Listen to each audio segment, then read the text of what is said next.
Hace 3 noches, en la solitaria quietud de los páramos de Táchira, un obrero petrolero casi se desmaya mientras abría una zanja al borde de un bosquecillo de frailejones. De debajo de la tierra removida, vio unos dedos pálidos, cubiertos de lodo, arañando lentamente su salida hacia el aire helado. Un gemido ahogado, como una voz de ultratumba, acompañó la macabra visión. Un hedor fétido, metálico y a tierra húmeda, subió hasta sus fosas nasales, revolviéndole el estómago. Y lo más aterrador, cuando emergió la cabeza de una mujer, sus ojos estaban desorbitados, inyectados en una sed de venganza insondable. Sus labios temblaron, pronunciando un solo nombre, Montero. Desde ese momento, el pequeño pueblo andino se sumió en el miedo. Nadie se atrevía a acercarse a aquellos parajes, porque todos creían que una esposa se había levantado de su tumba, buscando al marido que la traicionó. La brisa helada de la mañana caraqueña cortaba el aire en las oficinas centrales de la Dirección General de Contrainteligencia Militar. El ambiente allí dentro siempre era pesado, denso con el peso de los secretos de la nación. En la cúspide de esa pirámide de poder, el despacho del mayor general Arturo Salazar era un santuario de silencio, casi un vacío. A través de los cristales blindados, el Cerro El Ávila se erigía majestuoso, un gigante verde y sereno, pero la paz de la montaña no lograba penetrar el búnker de Salazar. Sobre su escritorio de caoba pulida, se amontonaban informes sobre los movimientos de figuras clave dentro de las Fuerzas Armadas. Arturo Salazar cerró una carpeta con un gesto decidido y se levantó. Su mirada, por lo general calculadora y fría como el acero de un bisturí, hoy tenía un matiz distinto, casi imperceptible. Se dirigió a su armario personal, pero en lugar de su uniforme de gala, sacó ropa de civil, un suéter de cuello alto negro y un abrigo de paño gris oscuro. Despojado de las medallas y las insignias de su rango, parecía simplemente un hombre de mediana edad, de complexión robusta y presencia imponente. Sin embargo, el aura de autoridad que emanaba no podía ocultarse con un simple cambio de vestuario. No llamó a su edecán. No necesitaba escoltas ni vehículos blindados. Hoy no era el mayor general Arturo Salazar, jefe del ADSIM. Hoy, simplemente, era Arturo Salazar, un padre. Era el día del primer permiso de su hijo, Andrés. Bajó al estacionamiento subterráneo y encendió su camioneta personal, una Toyota Fortune negra.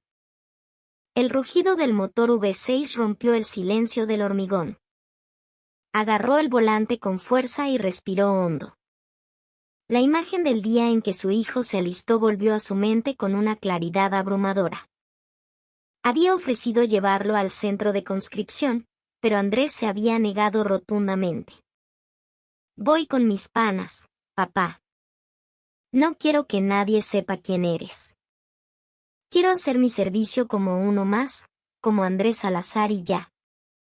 Aquellas palabras, una mezcla de orgullo y una pizca de rebeldía, le habían provocado un sentimiento agridulce. Respetando su deseo, Arturo no había movido un solo dedo. Desde el alistamiento hasta su asignación, se mantuvo al margen. No solo se abstuvo de pedir un puesto cómodo para él, sino que ni siquiera preguntó a sus subordinados a qué batallón lo habían destinado. Creía que eso era parte del honor de un soldado y del respeto que le debía a la decisión de su hijo. Solo sabía, por una breve llamada de Andrés, que había sido asignado a un batallón de cazadores en la frontera, en lo más profundo de las montañas de Táchira. La camioneta dejó atrás el caos de Caracas, enfilando por la autopista regional del centro hacia el oeste. El laberinto de edificios dio paso a los paisajes áridos de Aragua y Carabobo, y luego a las vastas llanuras. Horas después, la carretera comenzó a serpentear, ascendiendo hacia la cordillera andina. La vegetación se volvió más densa, el aire más frío. El viento del páramo golpeaba la carrocería del vehículo. Arturo se miró en el retrovisor.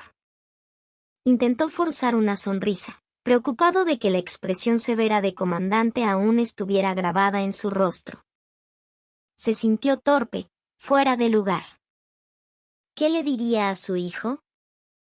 ¿Un simple te extrañé sería suficiente? ¿O sería mejor llevarlo a comer un buen sancocho caliente? A pesar de ser un hombre de lógica y estrategia implacable, frente a la paternidad, era solo un novato. El GPS anunció su llegada al destino. Era el puesto de guardia de un batallón de infantería, enclavado en un valle remoto cerca de San Cristóbal. Arturo estacionó la camioneta a unos 100 metros de la entrada, en un punto ciego para los centinelas. Apagó el motor y esperó, sus ojos fijos en la reja metálica de la entrada. Eran las 8 de la mañana. Los soldados que salían de permiso comenzarían a aparecer en cualquier momento. La reja se abrió. Soldados con sus uniformes impecablemente planchados y boinas rojas salieron en grupos de 3 y 4, riendo y celebrando el aire de libertad. Arturo escudriñaba cada rostro, buscando el de su hijo. Estaba seguro de que lo vería salir caminando con paso firme, la piel tostada por el sol andino, saludable y fuerte. Pero algo no estaba bien.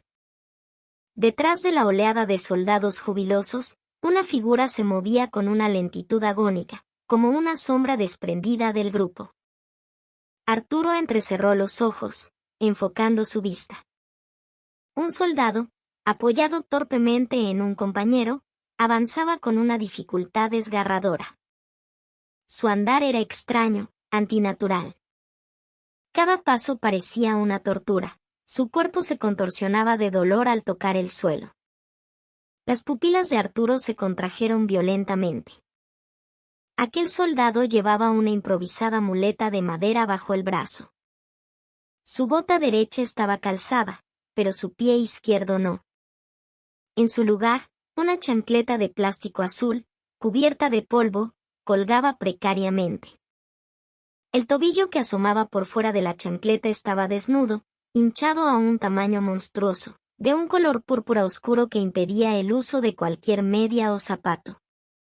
Era Andrés. La palabra shock no alcanzaba para describir lo que sintió.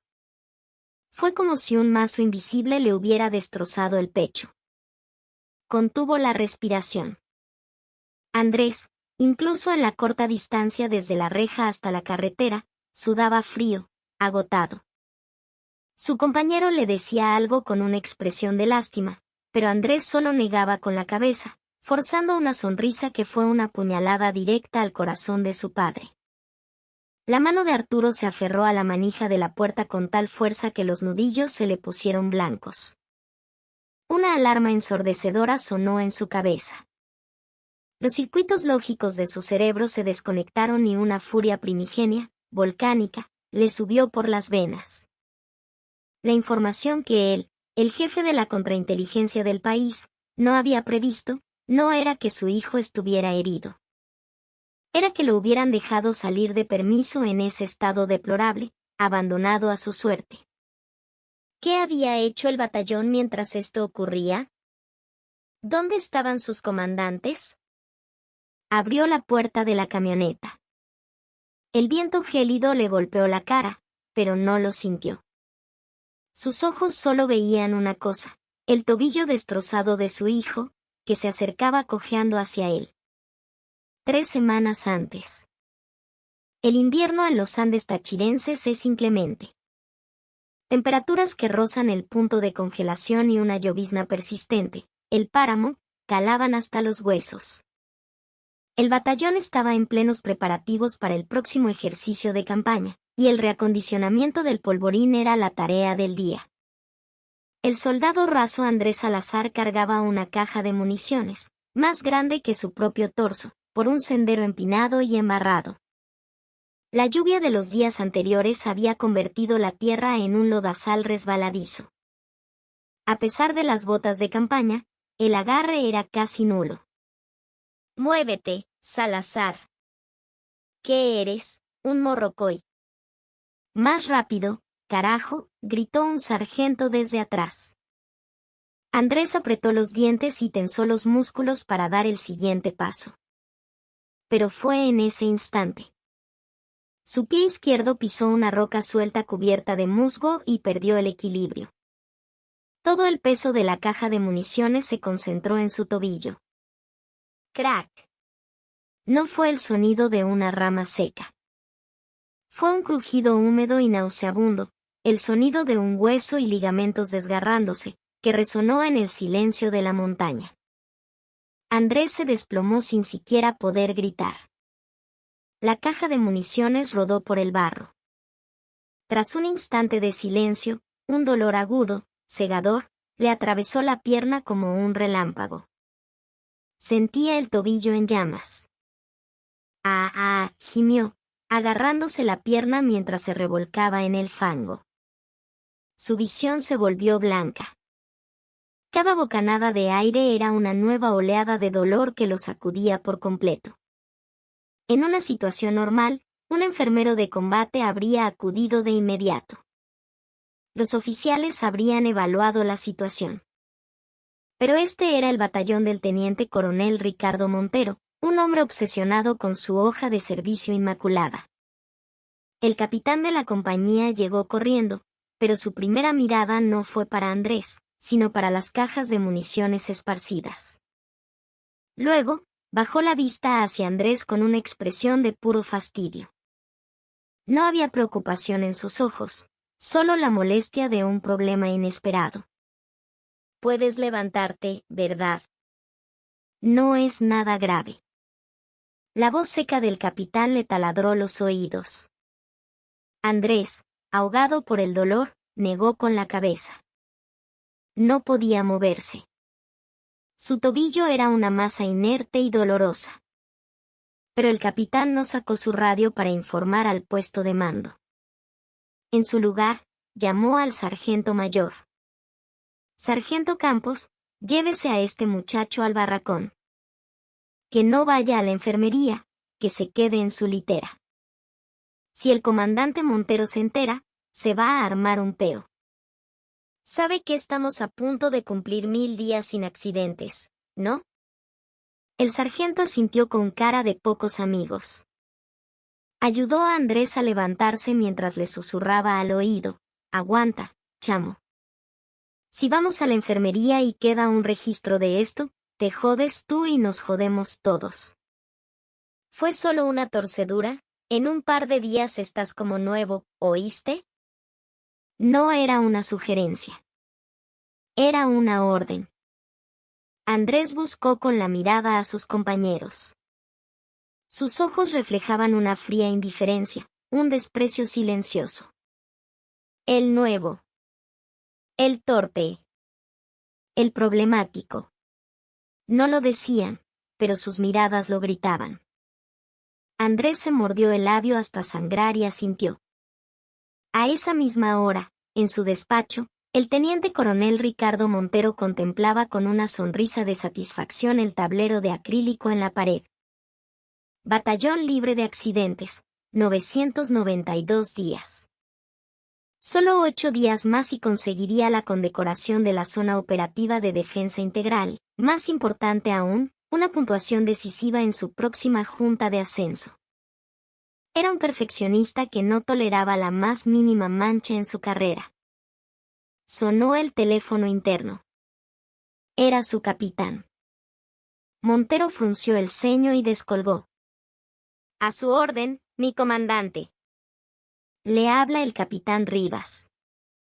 Tuvimos un pequeño incidente durante la faena, un soldado con una caída leve, pero nada que merezca un reporte oficial. Una contusión simple. Lo manejaremos internamente sin dejar registro en enfermería. Montero sintió un alivio inmediato. La palabra incidente le erizó la piel, pero la frase sin dejar registro lo calmó. Con voz severa, ordenó, contrólelo bien, Rivas. No quiero que esto llegue a oídos del comando superior y nos busquemos un problema innecesario. Y meta presión a esa gente. Se lastiman porque andan relajados. Falta de fibra. Pura falta de fibra. Entendido, mi comandante. Al colgar, Montero volvió a sonreírle al tablero. En su mente no había espacio para el dolor de un soldado. Solo importaba la seguridad que le daban esos números. En el barracón, el tobillo de Andrés se hinchaba a un ritmo alarmante. La forma del hueso desapareció bajo la piel tensa y amoratada. Por la noche, el dolor se multiplicó. Andrés se cubrió la cabeza con la cobija para ahogar sus sollozos. El único tratamiento que recibió fueron 2 pastillas de analgésico que un enfermero le trajo escondidas. Quería llamar a su padre. Quería gritarle por teléfono que lo sacara de ese infierno. Pero no podía. Su padre era un hombre para quien el honor militar lo era todo. Si se quejaba por una simple lesión, sentía que lo decepcionaría. Y, sobre todo, si se descubría que era el hijo del jefe del ADSIM, el batallón se pondría de cabeza y su padre se vería en una posición incómoda. Andrés agarraba y soltaba su celular con manos temblorosas. El nombre papá en la pantalla se veía borroso a través de sus lágrimas. No llamó. Hundió la cara en la almohada y se tragó sus gritos. A la mañana siguiente, en la formación, Andrés intentó meter a la fuerza su pie hinchado en la bota de campaña. Un grito de dolor se le escapó y cayó al suelo. Su pie ya no parecía humano. El sargento de su pelotón chasqueó la lengua con fastidio. Coño, este chamo sí jode. Ponte unas chancletas y fórmate atrás, donde no te vea el sargento mayor. Si por tu culpa nos bajan puntos, te mato. Así comenzaron las 3 semanas de infierno para Andrés. Sin tratamiento, solo recibiendo miradas de desprecio, su tobillo comenzó a pudrirse lentamente.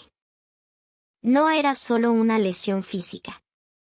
Era una violencia sistemática que aplastaba el cuerpo y el espíritu de un joven. Y en el epicentro de esa violencia, estaba la avaricia de un comandante dispuesto a sacrificar a sus hombres por la fachada de un récord impecable. Pasó una semana desde que el tobillo de Andrés se rompió. No fue solo el paso del tiempo, fue la demolición de su dignidad.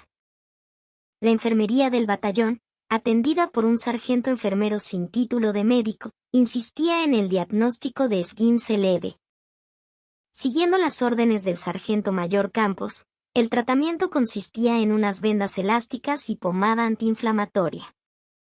Salazar, tú sabes que tienes a toda la compañía con dolor de cabeza por tu culpa, le dijo el sargento mayor Campos, llamándolo a la oficina administrativa. Andrés entró cojeando. Campos le entregó una hoja de papel y un bolígrafo. Era un informe de accidente. Pero el contenido era una obra de ficción. Fecha y hora del incidente. Posterior a la jornada de trabajo, hora de esparcimiento. Lugar del incidente. Pasillo del barracón. Descripción. El soldado, por descuido propio, resbaló en el piso mojado mientras corría, sufriendo una lesión menor en el tobillo. Las manos de Andrés temblaban. Un accidente laboral se había transformado en una imprudencia personal. Esto significaba que la lesión no sería reconocida como un acto de servicio, y que cualquier gasto médico futuro correría por su cuenta. La injusticia era aplastante. Sufrir una herida mientras sudaba por su país, solo para que fuera catalogada como una estupidez personal, era desolador. Mi sargento mayor, esto no es verdad. Yo estaba en la faena de... La voz de Campos se volvió un susurro gélido. Mira, Salazar. Arrugó el vaso de cartón de su café y lo lanzó a la papelera. ¿Tú no sabes que el comandante Montero está en plena evaluación para su ascenso? Si yo reporto que te accidentaste en una faena, a mi capitán lo sancionan y al comandante le manchan la hoja de servicio. ¿Vas a joderle la carrera a tus superiores por un capricho tuyo? En el ejército hay algo que se llama espíritu de cuerpo. Uno se sacrifica por el bien de todos. Andrés se mordió el labio. El sabor a sangre llenó su boca.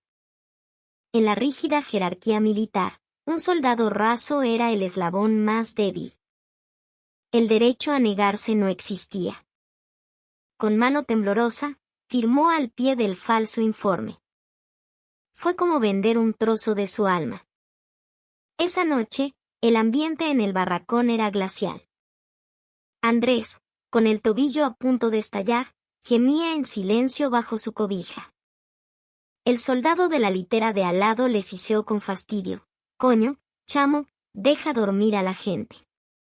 Para la quejadera esa que me tienes loco». Andrés ni siquiera podía respirar en paz.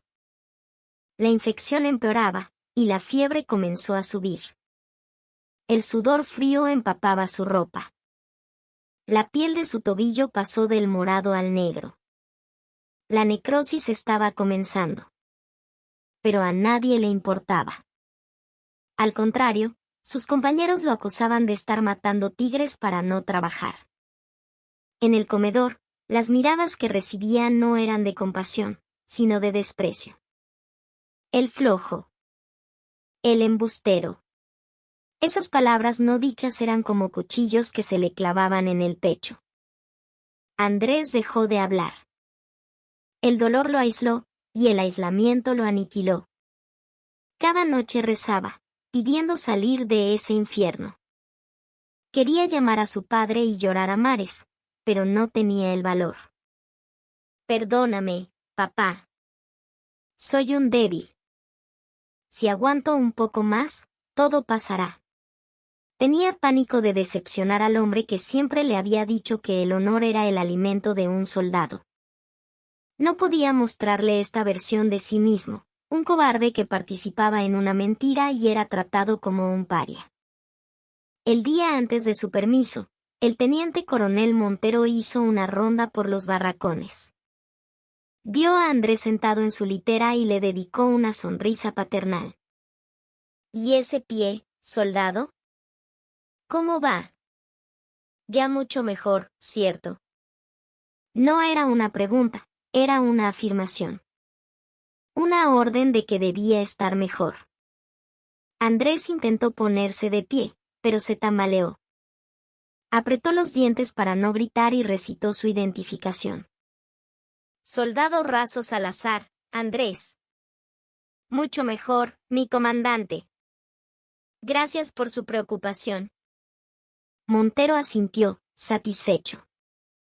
Le dio una palmada en el hombro. «Así es la juventud, uno se cura rápido. Vaya de permiso, descanse y regrese corriendo como un venado, ¿entendido?» Cuando Montero se fue, Andrés se derrumbó en la litera.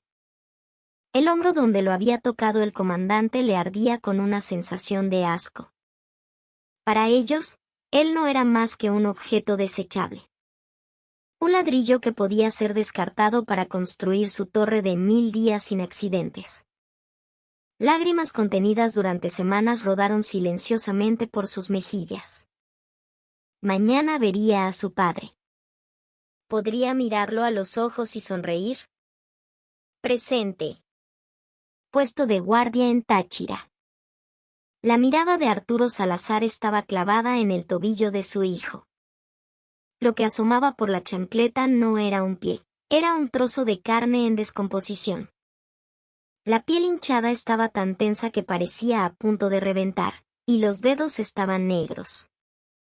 Al ver a su padre, Andrés rompió a llorar y aceleró su paso cojeante. Arturo corrió instintivamente y lo sostuvo. El cuerpo de su hijo ardía. Era la fiebre. La infección se estaba extendiendo. «Papá, perdóname». «De verdad, perdóname», sollozaba Andrés, aferrándose al pecho de su padre como un niño. Arturo fue a darle una palmada en la espalda, pero se detuvo. Sintió las costillas a través de la camisa. El cuerpo atlético que recordaba había desaparecido, solo quedaba un esqueleto tembloroso. Arturo no dijo nada. Si abría la boca, un rugido animal escaparía de su garganta. Llevó a su hijo al asiento del copiloto y le abrochó el cinturón. Luego, tomó la muleta de madera y la arrojó en el maletero. La empuñadura estaba negra por el sudor y la fuerza con la que Andrés se había aferrado a ella. Se sentó al volante y arrancó. La camioneta giró bruscamente, dando la espalda a la base militar. Andrés, dijo Arturo después de un largo silencio. Su voz era tranquila, pero tenía un filo mortal. Dime la verdad. ¿Cuándo te lastimaste? Andrés dudó. El pánico lo invadió. Debía repetir la mentira que le habían enseñado o contar la verdad. Pero al ver los ojos de su padre en el retrovisor, supo que no había escapatoria. Esos ojos lo veían todo. Mentir era imposible. Hace 3 semanas, papá. Durante una faena. ¿Y por qué no fuiste al hospital? El comandante, por lo del récord de días sin accidentes, dijo que no se podía. Las manos de Arturo apretaron el volante con tanta fuerza que el cuero crujió. 3 semanas. Un hombre con una fractura severa, abandonado durante 3 semanas por un estúpido récord. Eso no era negligencia. Era tortura. La camioneta voló hacia Caracas. Arturo no llevó a Andrés al hospital militar, sino a la emergencia de una clínica privada. En el hospital militar, el registro y la burocracia retrasarían el tratamiento.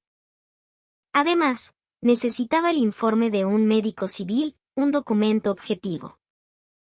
Sería su munición para la guerra que estaba a punto de desatar. El médico de guardia en la emergencia examinó el pie de Andrés y gritó, horrorizado, «Dios mío, señor. ¿Cómo dejó que su hijo llegara a este estado? Hay que operarlo de emergencia ahora mismo.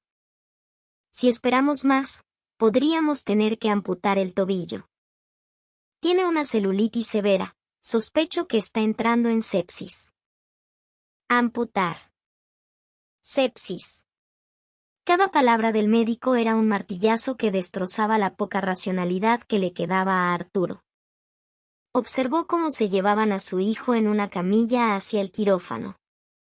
Justo antes de que la anestesia lo venciera, Andrés murmuró con voz débil, «Papá, no llames al batallón, me van a regañar». La puerta del quirófano se cerró, y la luz roja de en operación se encendió. Arturo se dejó caer en una silla de la sala de espera. Se cubrió el rostro con las manos. Un calor húmedo le picó en los ojos. El gran jefe de la contrainteligencia militar, y no había sabido nada del infierno que su propio hijo estaba viviendo. La culpa lo ahogaba. Pero el duelo duró apenas un instante. Cuando levantó la cabeza, toda emoción había sido purgada de su rostro. Solo quedaba una rabia fría, destilada y letal. Sacó de su bolsillo interno un teléfono negro, encriptado. Marcó el número 1 de la marcación rápida. El jefe de la División de Investigaciones de la DSIM. A su orden, mi general. Soy yo. Reúna a todo el personal disponible. Inmediatamente. La voz de Arturo era como el hielo. Que el director de inspectoría, el consultor jurídico y el jefe de operaciones se presenten en mi despacho. Les doy 30 minutos. Y solicito acceso a toda la información de inteligencia y a todos los documentos de los últimos 3 años del Tercer Batallón de Cazadores en Táchira. Autorizado por mí. Al otro lado de la línea, la confusión era palpable. Mi general, ¿ocurre algo grave? Objetivo, el comandante del Tercer Batallón, Teniente Coronel Ricardo Montero. Cargos: falsificación de documento público, abuso de autoridad, trato cruel, según el Código Orgánico de Justicia Militar, artículo 503, ultraje al superior. ¿Ultraje al superior, mi general? No entiendo. Arturo miró fijamente la luz roja del quirófano y siseó. Ese malnacido intentó cortarle la pierna a mi hijo. A partir de este momento, el tercer batallón de cazadores será borrado del mapa. Esto no es una inspección. Es una cacería. Ejecute. Al colgar, Arturo se puso de pie. La luz blanca del hospital proyectaba su silueta, pero la sombra que arrojaba era negra como el abismo. La cacería había comenzado. Fuerte Tiuna, Caracas. Cuartel General del ADCIM. Un domingo por la tarde, el complejo debería haber estado en silencio. Pero la sala de situación en el búnker subterráneo hervía con una tensión propia de un estado de guerra. En una pantalla gigante, un mapa del occidente del país mostraba la ubicación de las unidades militares, con un punto rojo parpadeando sobre Táchira. Docenas de agentes tecleaban frenéticamente, sus dedos produciendo un sonido rítmico y amenazante, como el avance de un ejército invisible. En el centro de la sala, alrededor de una mesa de reuniones, se sentaba el Estado Mayor del ADCIM, el segundo comandante, el jefe de investigaciones, el inspector general y el consultor jurídico. El núcleo del Poder Judicial y de Inspección de las Fuerzas Armadas contenía la respiración, sus miradas fijas en un solo hombre. El mayor general Arturo Salazar, ya en su uniforme de campaña, presidía la mesa. Se había arremangado las mangas de la camisa, revelando unos antebrazos surcados por venas gruesas. Su atención estaba concentrada en un delgado expediente que tenía delante, la hoja de servicio del teniente coronel Ricardo Montero y los informes operativos de su batallón, obtenidos de urgencia. Ricardo Montero. Egresado de la Academia Militar. Ha seguido una carrera impecable, ocupando cargos de prestigio. Dato relevante, desde que asumió el comando del batallón, mantiene un récord de 992 días sin accidentes. Es uno de los candidatos más fuertes para el ascenso a coronel. Cuando el jefe de investigaciones terminó, Arturo levantó la vista lentamente. Sus ojos estaban vacíos de emoción, pero en esa aridez se escondía una intención asesina que intimidaba a los generales presentes. 992 días sin accidentes, repitió Arturo, una sonrisa torcida dibujándose en sus labios. Me pregunto cuánta sangre y cuántas lágrimas de soldados se necesitaron para construir esa cifra. Este hombre no es un militar. Es un mercader obsesionado con los números. Se levantó y caminó hacia la pantalla. Con una vara, señaló el punto rojo sobre Táchira. Ahora mismo, mi hijo está en una cama de hospital. Pronóstico, 12 semanas de recuperación. Fractura de maléolo tibial con rotura total de ligamentos. Abandonado durante 3 semanas. Durante ese tiempo, esos miserables falsificaron documentos y amenazaron a la víctima. Esto no es un simple caso de abuso. Es extorsión usando el poder del mando y un acto de sabotaje contra la capacidad de combate de la nación. Los presentes tragaron saliva. Que la víctima fuera el hijo del general era impactante. Pero más aterrador era que Salazar estuviera definiendo el caso no como una venganza personal, sino como una falla sistémica que debía ser erradicada de raíz. Esto no terminaría con Montero. Inspector General. A su orden, mi general. Esta operación no tiene nombre. No quedará en los registros. Se demostrará solo con resultados. El objetivo es toda la cadena de mando del tercer batallón. El comandante, los capitanes, los sargentos y cualquiera que haya colaborado.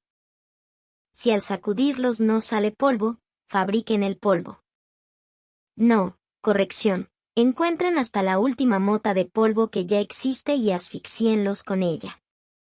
Hizo una pausa, su mirada recorriendo a cada uno de los presentes. Consultor jurídico, revise el código y prepare los cargos para aplicar la máxima pena posible. Nada de libertad condicional. Quiero destitución, degradación, anulación de la pensión, expulsión deshonrosa y todas las acciones civiles que podamos interponer. Que no les quede ni para pagar un abogado. Entendido, mi general. Iniciaremos la revisión de inmediato. Jefe de investigaciones, la incursión será mañana al alba. A las 4. Será una sorpresa. Entrarán antes de que formen para el desayuno. Corten todas las comunicaciones y sellen el puesto de guardia. Que no se escape ni una rata. Arturo golpeó la mesa con el puño. El sonido retumbó en el búnker. Estoy harto de ver a malandros con uniforme. Vamos a extirpar este tumor de una vez por todas. Fin de la reunión. Sus subordinados se pusieron de pie de un salto y saludaron. A su orden. Arturo les dio la espalda sin corresponder el saludo. Su espalda parecía la de un gigante, pero sus hombros temblaban levemente. La imagen del rostro pálido de su hijo no lo abandonaba. Pensó en las 3 semanas de infierno que había soportado y apretó los dientes. Espera, Andrés. Papá va a hacer que derramen lágrimas de sangre. 100 veces más de las que tú derramaste. Sacó del bolsillo un trozo del cordón roto de la bota de su hijo. Era la promesa de un padre y la declaración de guerra de un comandante. Lunes, de madrugada. Una niebla espesa cubría las montañas de Táchira. A las 5, la hora más oscura antes del amanecer, el tercer batallón de cazadores dormía. Solo se veía el vaho blanco saliendo de la boca de los centinelas. En la casa de comando, el teniente coronel Ricardo Montero tenía un sueño placentero. Se veía a sí mismo en la ceremonia de ascenso, recibiendo sus presillas de coronel. Sonreía entre sueños. El fin de semana había sido perfecto. Había jugado golf con el comandante de la SODI y éste lo había felicitado por la excelente moral de su batallón. El recuerdo del soldado Salazar saliendo de permiso cojeando le había causado una breve inquietud, pero la descartó. Estaba seguro de que el muchacho no diría nada. Así funciona el ejército. Se obedece, se aguanta y llega el día de la baja. Con el tiempo, incluso se lo agradecería por haberle permitido licenciarse de un batallón con un récord tan honorable. Mientras tanto, en la carretera de acceso a la base, el centinela de guardia, un sargento joven, vio unas luces a lo lejos. No era un solo vehículo. 3 camionetas negras, sin insignias, avanzaban en fila india a través de la oscuridad. ¿Qué vaina es esta a estas horas?, le dijo a su subalterno. Anda a ver quiénes son. ¿Teníamos algún convoy programado? Negativo, mi sargento. El soldado se acercó a la barrera. La camioneta líder se detuvo. La ventanilla polarizada bajó. ¿Identificación y motivo de su visita?, preguntó el soldado. El conductor, un hombre con lentes oscuros a pesar de la noche, no respondió. Simplemente mostró una cartera de cuero. Bajo la tenue luz del puesto de guardia, un emblema dorado brilló, el escudo de la DXIM. Abra la barrera. La orden fue corta, tajante. El soldado se congeló. DXIM. El nombre que infundía un terror instintivo en cualquier militar.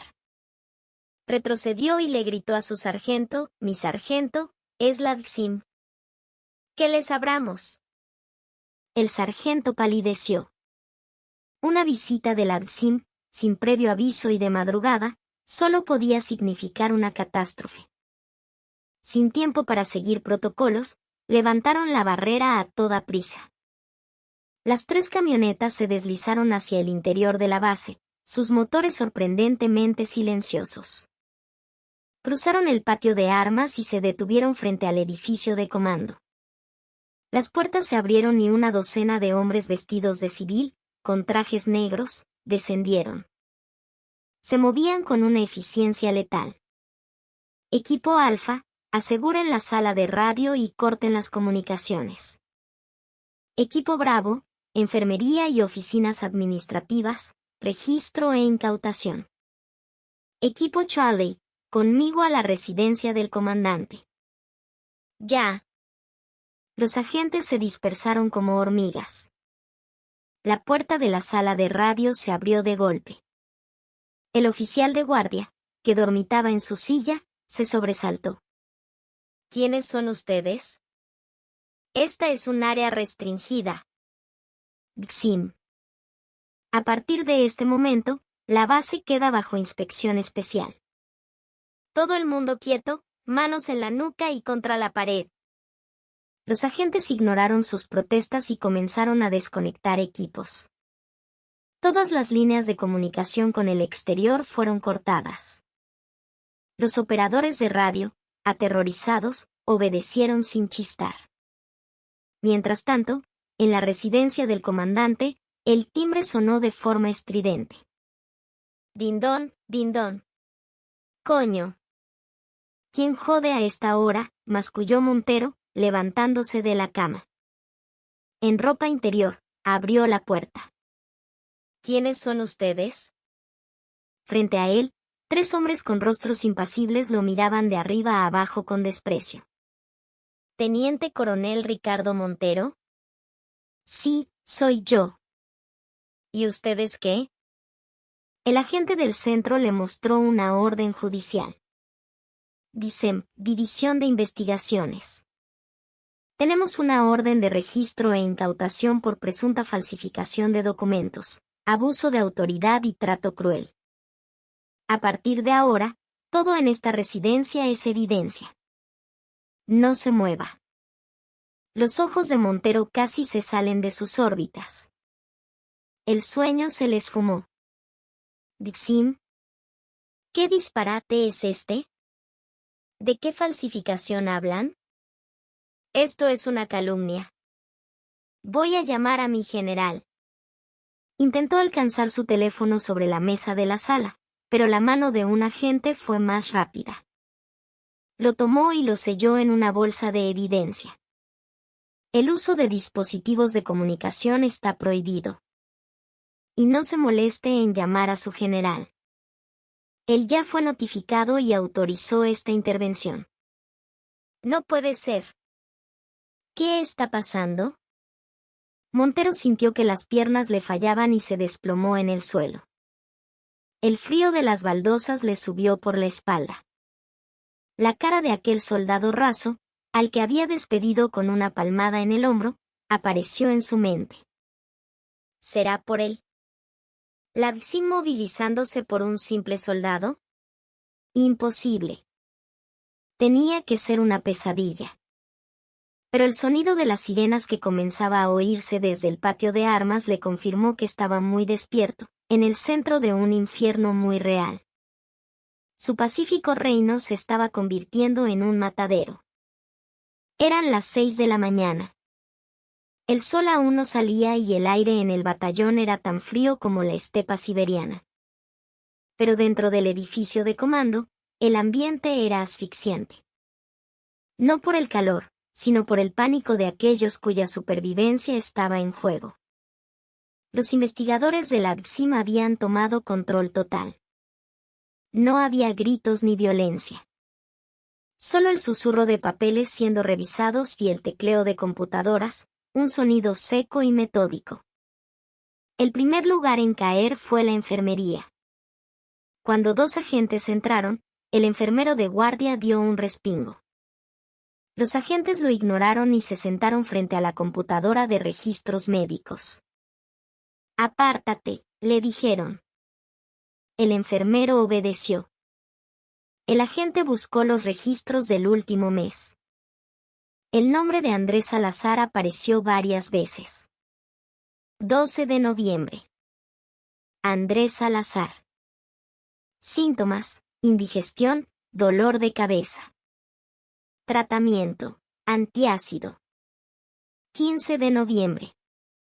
Andrés Salazar. Síntomas: dolor muscular. Tratamiento: analgésicos y pomada. 20 de noviembre. Andrés Salazar. Síntomas: gripe. Tratamiento: antigripal. El agente soltó una risa amarga. Un paciente con una fractura de 12 semanas de recuperación, registrado como un simple caso de indigestión y gripe. Se giró hacia el enfermero, cuyas piernas temblaban sin control. Oye, tú. ¿Viste el tobillo de Salazar, verdad? ¿Cómo estaba? El enfermero no podía hablar. Recordaba la orden del sargento mayor Campos. El agente añadió con voz gélida: todo lo que digas está siendo grabado. Si mientes, serás cómplice y te enfrentarás a un consejo de guerra. No habrá clemencia por ser tropa. Te pregunto de nuevo, ¿viste ese tobillo? Sí, lo vi. ¿Y cómo estaba? Estaba muy hinchado y negro. Le dije al sargento mayor que había que mandarlo al hospital. ¿Y qué te dijo él? Que no, por lo del récord del comandante, que solo le diera calmantes. El agente apagó la grabadora. Tenía la confesión que necesitaba. Mientras tanto, en la oficina administrativa de la compañía, la situación era aún más tensa. El sargento mayor Campos intentó cerrar con llave el cajón de su escritorio, pero un agente lo detuvo. Le abrió el cajón a la fuerza. Dentro, había un doble juego de libros, el registro de faenas real y una versión oficial para inspecciones. ¿Y esto qué es?, preguntó el agente, mostrando los dos libros. Campos tragó saliva. Y esos son solo notas personales. ¿Notas personales? Veamos, 10 de noviembre, faena en el Polvorín. Accidente del soldado Salazar. No se reporta. Se cierra el caso internamente. El rostro de Campos perdió todo color. ¿Qué notas tan detalladas, sargento mayor? Gracias a su meticulosidad, nos ha facilitado mucho el trabajo. El sargento se derrumbó en su silla. La torre de día sin accidentes, que tanto se había esforzado en proteger, se venía abajo por su propia letra. En la sala de operaciones del batallón, se descubrió un intento aún más grave de destrucción de evidencia. El oficial de guardia había intentado formatear el disco duro de las cámaras de seguridad justo antes de la llegada de los agentes, pero fue detenido. Un técnico de la ADCIM sonrió con suficiencia mientras ejecutaba un programa de recuperación de datos. Un borrado muy amateur. Esto lo recupero en 5 minutos. En la pantalla, apareció el video de la faena en el Polvorín de hacía 3 semanas. Se veía claramente a Andrés tambaleándose con la caja de municiones, la caída, y a los oficiales acercándose no para ayudarlo, sino para regañarlo. Era la prueba irrefutable. No fue una imprudencia personal. Fue un accidente laboral que fue deliberadamente encubierto. A las 8, nadie fue a desayunar. El batallón estaba completamente sellado. Todos los oficiales estaban incomunicados y los soldados confinados en sus barracones. Una organización entera, paralizada en un instante. Solo los agentes de la ADCIM se movían, como hienas olfateando la carroña, recolectando las pruebas de la corrupción. Sobre el escritorio del teniente coronel Montero, su placa de identificación de madera rezaba: lealtad. TTE. CNL. Ricardo Montero. Junto a ella, una pila de documentos falsificados crecía como una montaña. La ironía de la palabra lealtad era aplastante. La sala de reuniones contigua al despacho del comandante se convirtió en una sala de interrogatorios improvisada. Los agentes llamaron a los oficiales uno por uno. El primero fue el capitán Rivas, el comandante de la compañía de Andrés. Entró sudando frío. El investigador le ofreció un vaso de agua. Tome, capitán. Se le ve sediento. Rivas lo tomó con mano temblorosa. Capitán Rivas, egresado de la academia, ¿cierto? Buenas calificaciones, con aspiraciones de seguir carrera. Sí, señor. Qué lástima. Porque por esto se va de baja deshonrosa. Cómplice de falsificación de documento público. Yo solo seguí órdenes, exclamó el capitán. El investigador sonrió. ¿Órdenes de quién? Del comandante Montero. Me dijo que si se rompía el récord, mi ascenso también estaría en juego. Me ordenó que lo mantuviera en silencio. Yo insistí en enviarlo a la enfermería. ¿Tiene pruebas de eso, capitán? ¿Alguna grabación? El capitán guardó silencio. No tenía pruebas. Sin pruebas, usted se lleva toda la culpa, capitán. Montero dirá que usted lo manejó todo por su cuenta. ¿Va a dejar que lo usen de chivo expiatorio o va a colaborar para reducir su sentencia? El dilema del prisionero. El egoísmo humano en su máxima expresión. Los ojos del capitán vacilaron. Su carrera contra la lealtad a su comandante. La balanza se inclinó rápidamente. Voy a declarar. El comandante Montero me dio la orden directa. El capitán confesó todo. El siguiente fue el sargento mayor Campos. Como un suboficial veterano, intentó resistirse. No sé nada. Pensé que los muchachos estaban jugando. El investigador no discutió. Simplemente arrojó el libro de registro secreto sobre la mesa. ¿Reconoce esta letra, sargento mayor? ¿O la enviamos a un perito calígrafo? Campos se rindió. El comandante me prometió que si lo ayudaba con el ascenso, me conseguiría el puesto de sargento mayor de la brigada. Así que negoció un cargo a cambio de la pierna de un soldado. Campos no pudo levantar la vista del suelo. A las 11, todos los interrogatorios habían concluido. Todas las declaraciones apuntaban a un solo hombre, Ricardo Montero. Para salvarse, sus subordinados lo habían apuñalado por la espalda. El jefe de investigaciones entró en el despacho del comandante, donde Montero esperaba, pálido y demacrado. Felicitaciones, comandante. Sus hombres son muy leales. Todos han declarado, con lujo de detalles, que siguieron sus órdenes directas. El rostro de Montero se contrajo en una mueca de odio. Traidores. Después de todo lo que hice por ellos. No es traición, comandante.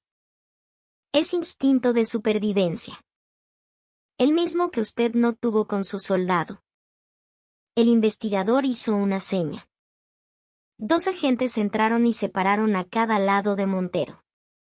Teniente Coronel Ricardo Montero, queda detenido. A los cargos iniciales se suman obstrucción a la justicia y coacción de testigos. Vamos. Montero no tuvo fuerzas para resistirse. Mientras lo sacaban esposado, vio a los soldados asomados en los pasillos, mirándolo con una mezcla de miedo y desprecio.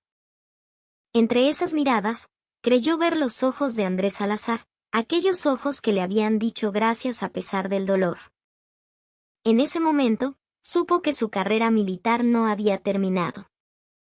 Su vida entera había terminado. La investigación de la DXIM era de una precisión quirúrgica. Su equipo de informática forense desmembró los servidores y computadoras del batallón. No solo recuperaron archivos borrados, sino también registros de cada modificación, cada keystroke. El jefe de investigaciones observaba cómo la impresora escupía hojas. Eran las páginas de la caja de Pandora que Montero había intentado mantener cerrada. Lo encontré, dijo el técnico, señalando el monitor. En la pantalla, 2 archivos. El primero, titulado Informe Preliminar de Accidente Laboral, 10 de noviembre, fue creado minutos después de la caída de Andrés. Describía el incidente con precisión. El segundo archivo, creado esa misma tarde desde la computadora y con el usuario del comandante Montero, era el informe final, donde el accidente laboral se convertía en una lesión leve durante actividad deportiva. El rastro digital era innegable. El investigador llevó las pruebas a la sala donde Montero estaba detenido. Explique esto. Montero miró los papeles y fingió ignorancia. No sé qué es eso. Seguramente un error de los oficinistas. El investigador sonrió con frialdad.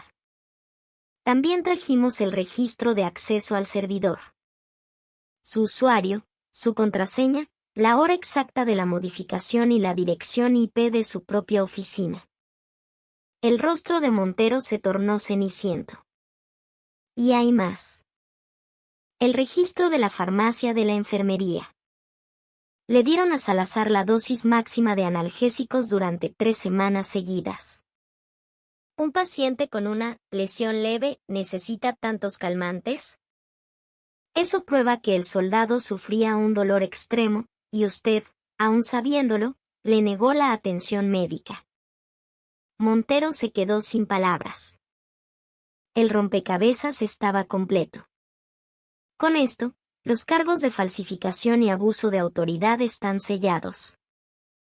Pero todavía falta uno. El que mi general ordenó específicamente, ultraje al superior. ¿Aún no entiende de qué se trata? Montero levantó la cabeza. ¿Ultraje al superior? Él nunca había hablado mal de sus generales. Al contrario, era un experto en la adulación. El investigador miró su reloj. Pronto lo sabrá. El verdadero juez viene en camino. Mediodía. Montero, encerrado en su despacho, encontró un teléfono satelital de emergencia que tenía escondido. Llamó a su protector, un coronel del Estado Mayor en Caracas. Coronel, soy Montero. La DGCIM está aquí, sálveme. Silencio al otro lado. Luego, la voz fría de su amigo. Montero, ¿todavía no te das cuenta? ¿Sabes quién ordenó esto? Fue el propio comandante general de la DGCIM. Personalmente. Montero sintió que el aire le faltaba. ¿El mayor general Salazar? ¿Por qué yo? Idiota. ¿No recuerdas a un soldado raso que salió de tu batallón con la pierna destrozada?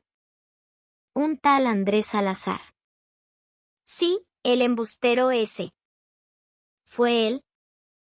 Embustero, rió el coronel. Animal, ¿no sabes quién es el padre de ese muchacho? ¿Quién? Es el mayor general Arturo Salazar, el hombre que acaba de terminar tu carrera. ¡Boom! El mundo de Montero se hizo añicos. El teléfono se le cayó de las manos. Andrés Salazar. Ese muchacho callado, flaco, que aguantaba los regaños sin decir nada era el hijo del hombre más temido de las Fuerzas Armadas. Un gemido animal escapó de su garganta. No solo había pateado al cachorro de un tigre.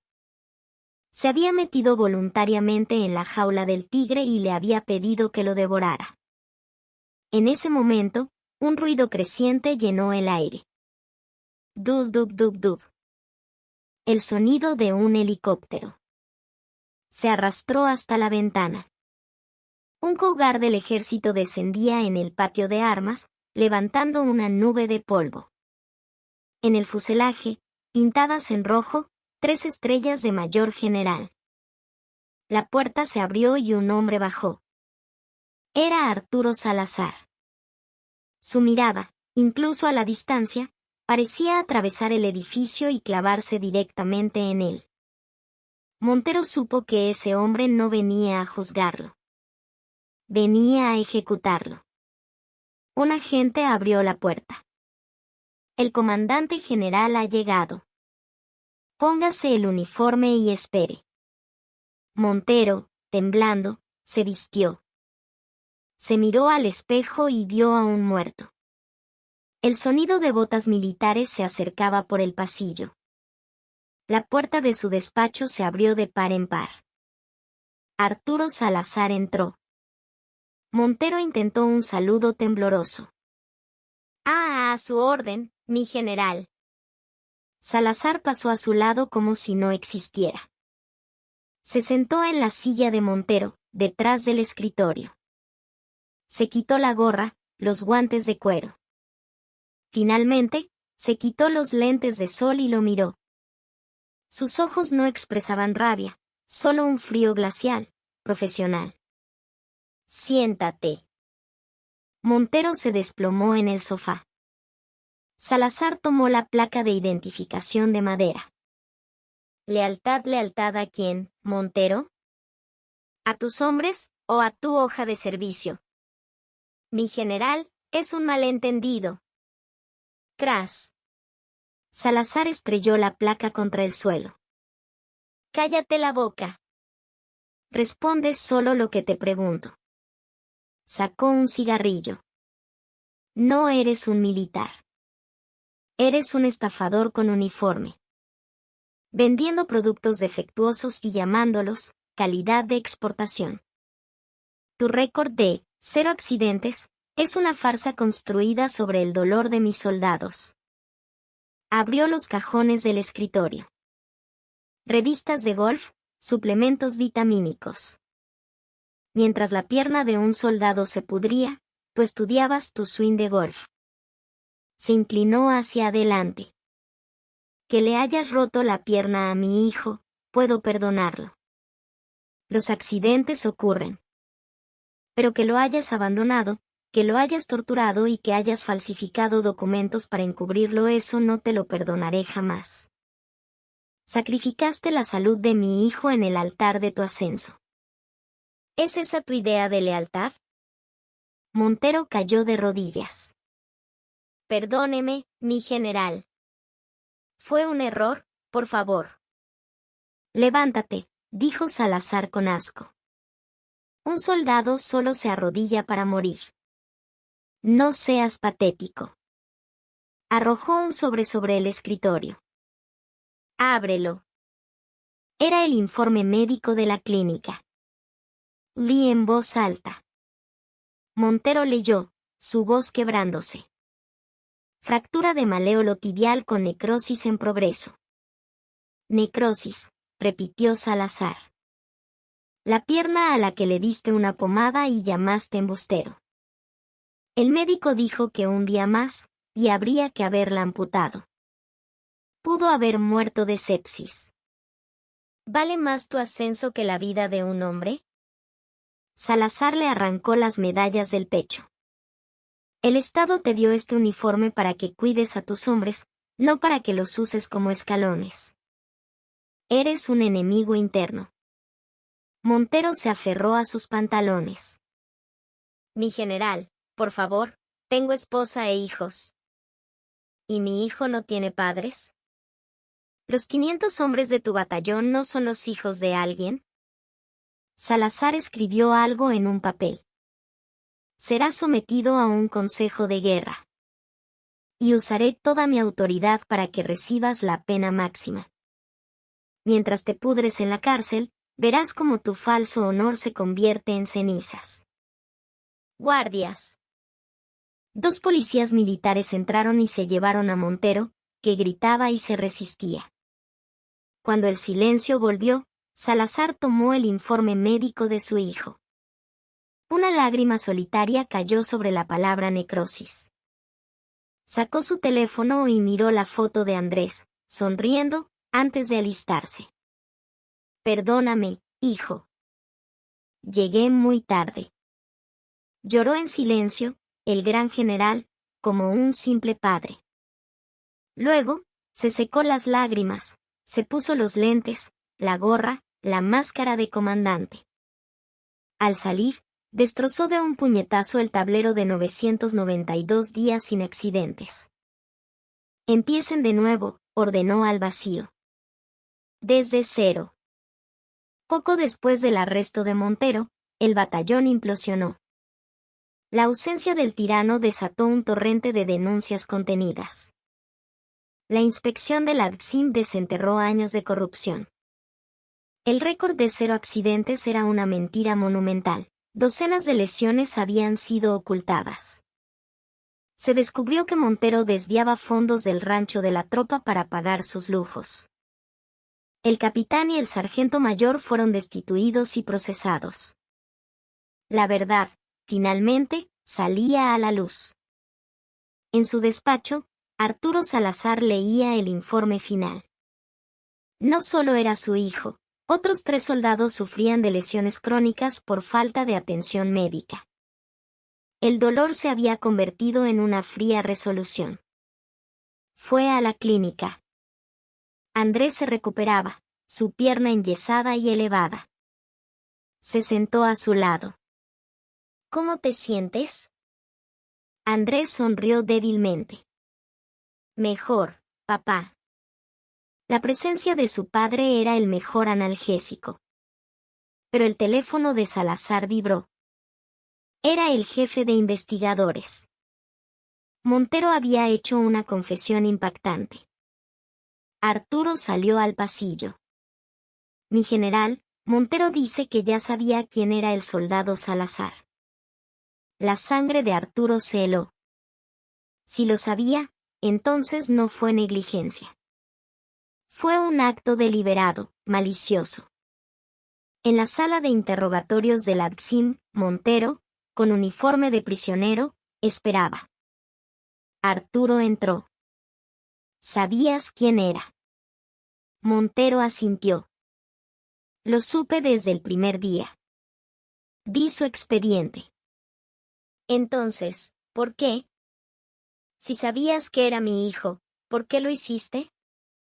Montero levantó la vista, sus ojos brillaban con una extraña mezcla de resignación y desafío. Quería probarlo. Quería ver si el hijo del intocable general Salazar era tan duro como los demás, o si correría a llorarle a su papá. Pero el muchacho aguantó. No llamó. Y eso me dio rabia. Quise ver hasta dónde llegaría su resistencia. Era una lógica demente. Una crueldad por puro sadismo. Pero esa no es toda la verdad, murmuró Montero. Hay algo más. El muchacho vio mi libro de contabilidad secreto. El libro donde llevaba el registro del dinero que robaba del batallón. Días antes del accidente, me vio con él. Tuve miedo. Pensé que en cualquier momento te lo diría. Así que, cuando se accidentó, vi la oportunidad perfecta. Si lo dejaba lisiado, quizás podría sacarlo del ejército por razones médicas, o el dolor lo mantendría ocupado. Quería callarlo. Arturo sintió náuseas. No solo era un sádico, era un ladrón cobarde. Usó a su hijo como rehén para proteger su propio crimen. Volvió al hospital. Andrés miraba por la ventana. Hijo, Montero me lo contó. ¿Viste sus libros? Los ojos de Andrés se encontraron con los de su padre. Sí, papá. Los vi. Pero no tenía pruebas, solo mi palabra contra la suya. Y si te lo decía, todos dirían que el hijo del general estaba usando su poder. Necesitaba una prueba irrefutable. ¿Y por eso aguantaste? ¿Por eso dejaste que tu pierna? Sí. Cuando vi que estaban dispuestos a dejarme pudrir para proteger su mentira, supe que mi propio cuerpo era la mejor evidencia. Cada día que pasaba sin tratamiento, su crimen se hacía más grande, más innegable. Fue mi manera de luchar. Andrés sacó una pequeña libreta de debajo de la almohada. Copié todo lo que pude de sus libros. Con esto, no podrá negarlo. Arturo tomó la libreta. La letra temblorosa era el testamento del dolor y el coraje de su hijo. Andrés no había sido una víctima pasiva. Había sido un guerrero silencioso, usando su propio sufrimiento como un arma. Arturo abrazó a su hijo, las lágrimas corrían libremente por su rostro. Estoy orgulloso de ti, soldado. Estoy tan orgulloso. Pasaron los meses. Ricardo Montero fue sentenciado a 5 años de prisión y expulsado deshonrosamente. Su caso se convirtió en un ejemplo en toda la Fuerza Armada. Un año después, el sargento segundo Andrés Salazar estaba a punto de licenciarse. Su pierna había sanado. Rechazó una baja médica y completó su servicio. En el puesto de guardia, Arturo Salazar esperaba, esta vez de pie, con su uniforme de gala. La reja se abrió y Andrés salió caminando. Con paso firme. Se paró frente a su padre y lo saludó. Sargento segundo Salazar, Andrés. Misión cumplida. Arturo le devolvió el saludo, sus ojos brillando de orgullo. Misión cumplida, hijo. Bienvenido a casa. Se montaron en la camioneta. Ya no era el vehículo de un general, era el de un padre. ¿Qué quieres comer? Un buen sancocho caliente, papá. Vamos, pues. Mientras se alejaban, en el